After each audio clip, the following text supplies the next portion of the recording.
are about to see the second of 3 films which have been made to help us size up our enemy, Japan. To beat the Japanese and to do the job thoroughly, we have got to understand them thoroughly. The Japanese are not easy to know. I've lived among them for 10 years, and I can testify that they are as different from ourselves as any people on this planet. The real difference is in their minds. You cannot measure Japanese sense of logic by any Western yardstick. Their weapons are modern. Their thinking is 2,000 years out of date.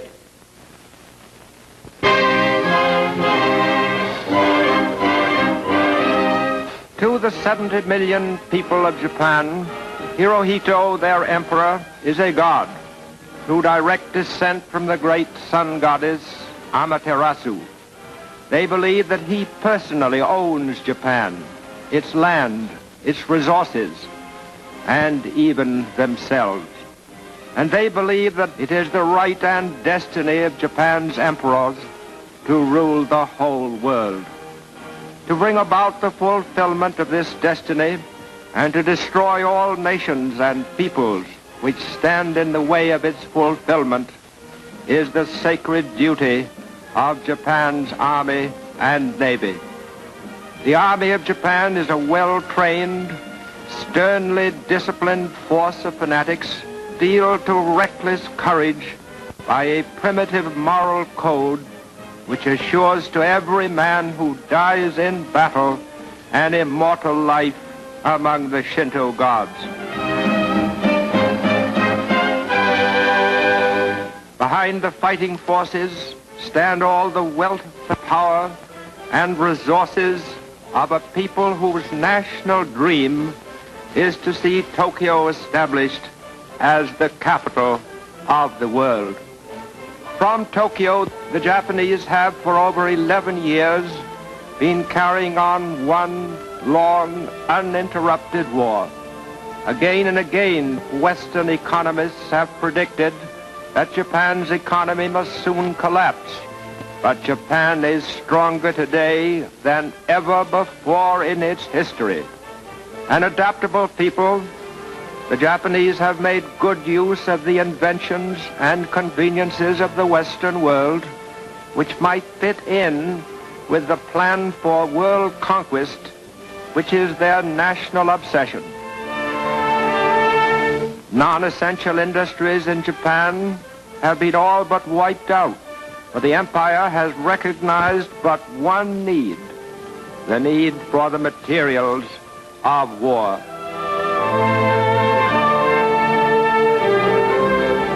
Efforts to hold down prices have failed, and inflation has decreased the purchasing power of the yen.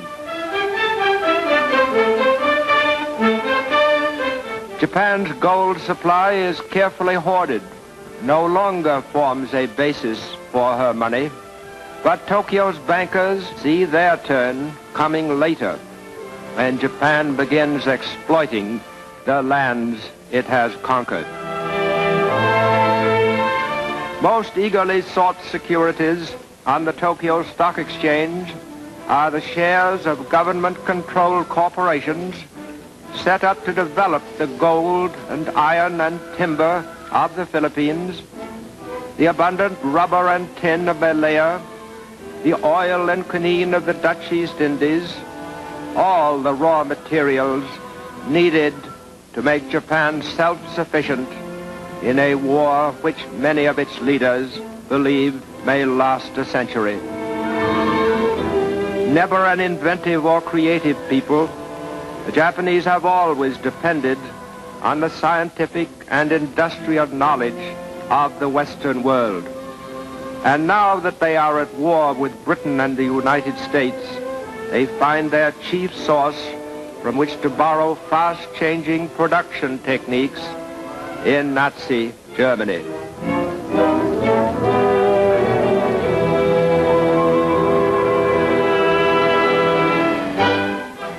In the theaters of Japan, Nazi methods of propaganda are also copied to good effect.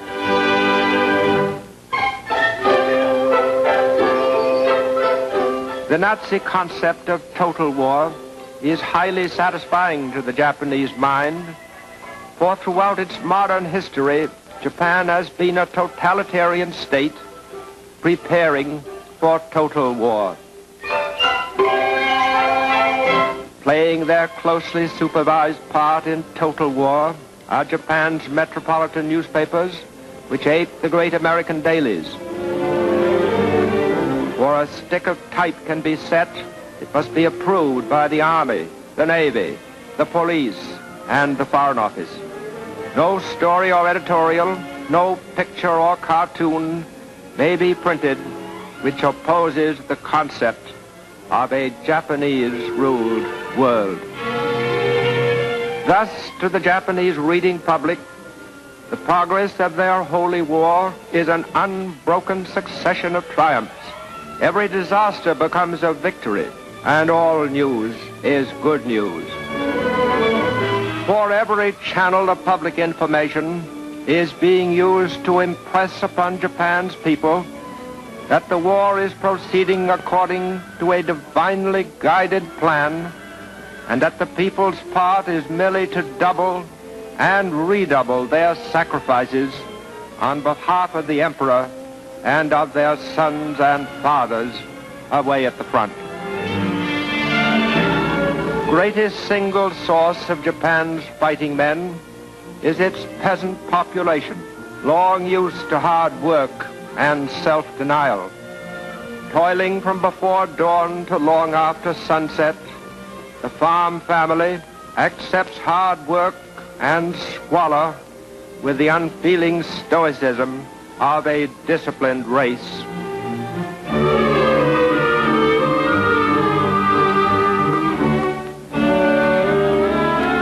Homes are crudely built with a framework of wooden beams and walls of mud and chopped straw.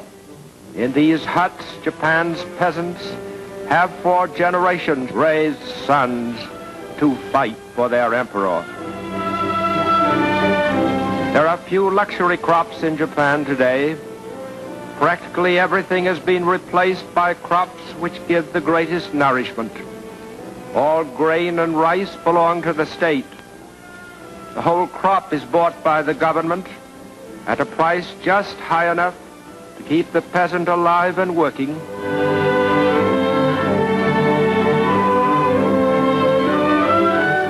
And in a nation where land is the chief source of food and life, no square foot of farmland, however meager, is left untilled.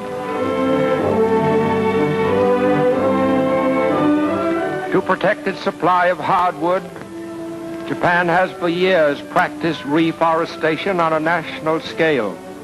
And today its lumber, like everything else it produces, is going into the war effort in one way or another. To make sure that on the farm not an hour is spent in idleness, no material is wasted. Every rural community produces useful handicrafts.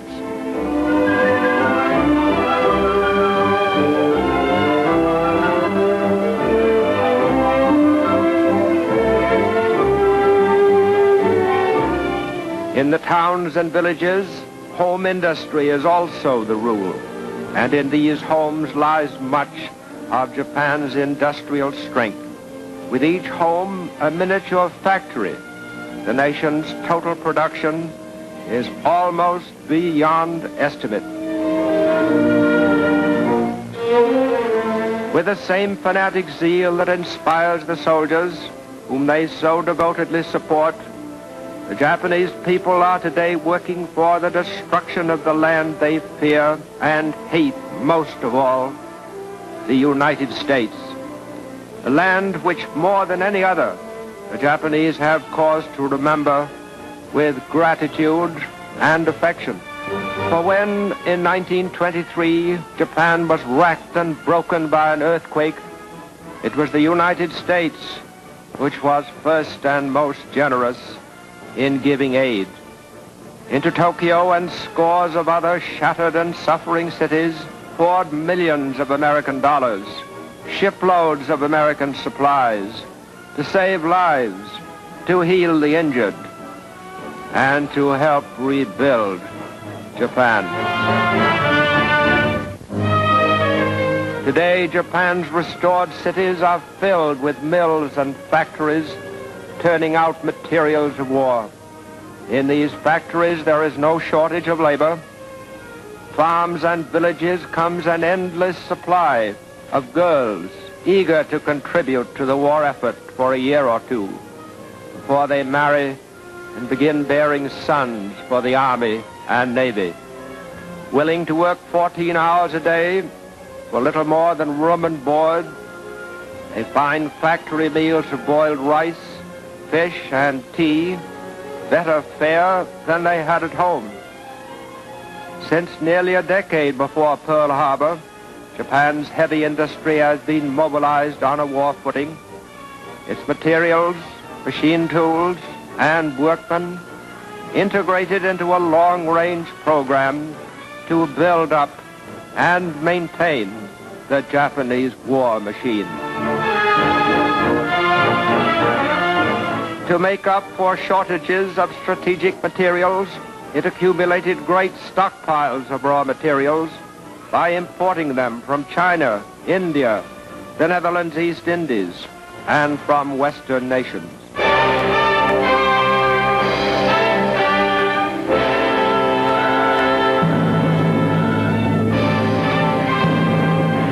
Japan's state religion is Shintoism, which teaches that Japan is a heavenly land, protected by their gods, who have even taken the form of a divine wind, which scattered and confounded enemy fleets.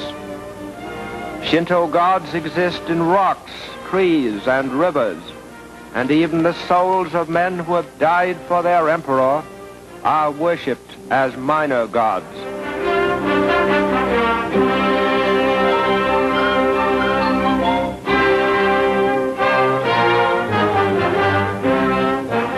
And in the immemorial fashion of these ancestors, they fortify with pageantry and savage symbolism their belief that innumerable and very fierce deities have destined them to be the conquerors of the world.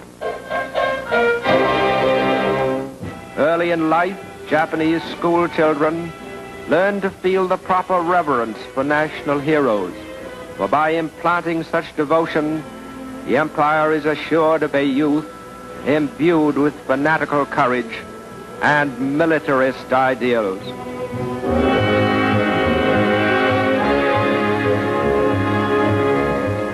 From infancy, Japanese children find their days strictly scheduled to the discipline of total war. In physical culture groups, they harden their bodies and learn the obedience to orders which will make them good warriors in later life.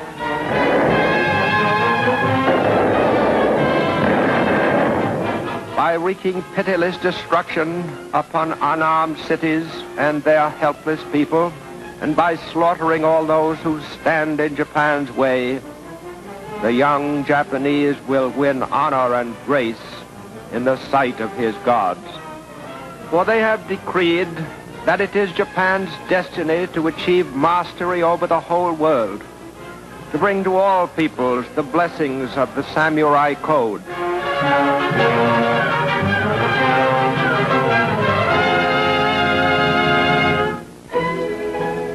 In learning to read and write the complex Japanese language of more than 4,000 characters, there is stern discipline for the mind.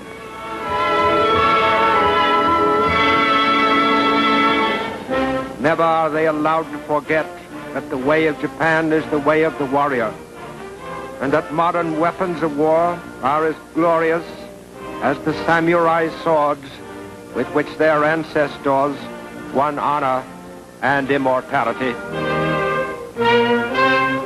To the Japanese child, these are not mere planes and ships, but symbols of the conquering might of his august emperor. As he grows older, the future Japanese soldier devotes a large part of his time to the study of warfare. He learns to submerge his individuality in mass drills and maneuvers, which teach him the fundamentals of the life he will soon lead.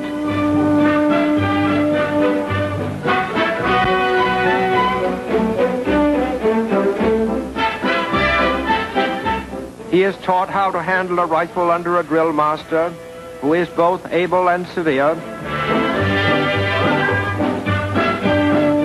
He is trained so that handling a gun becomes second nature to him, in preparation for the time when he will be a full-fledged soldier ready to die for his emperor.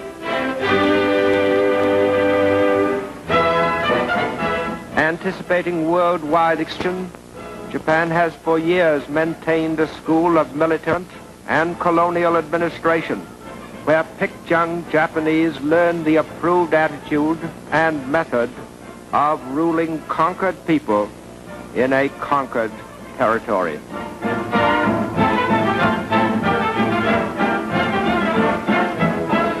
The emperor's future Gauleiters lead a Spartan existence, become used to the simple rations which must be their lot until the day of final victory.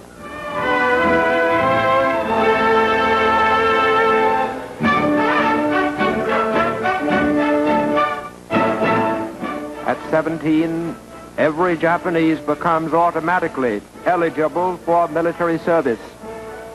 And on his induction into the army, his years of military training and ingrained discipline begin to serve the nation. Averaging only 5 feet 3 in height and 117 pounds in weight, the Japanese soldier is expected to compensate for his small size by his fanaticism in battle. Under the eyes of an elite corps of officers, the new soldier spends nearly 2 years learning how to take care of himself.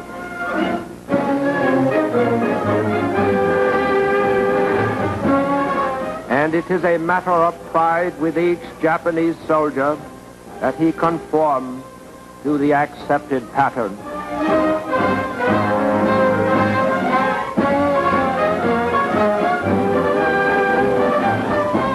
He is taught that the greater the odds are against him, the more glorious will be his death.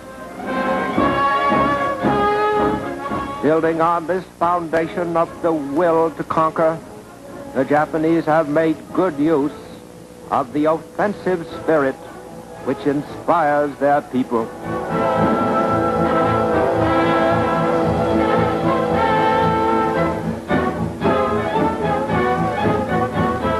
Today, they believe themselves well on the way to realizing their imperial dream, the dream of uniting all mankind into one worldwide household with Japan at its head. This, then, is the enemy, primitive, murderous, and fanatical. This people, this war machine, this empire can be beaten. But let us make no mistake, for total victory, we must make total sacrifice. Against the madness of Japan, nothing less than all our efforts will suffice to bring peace and security in our time.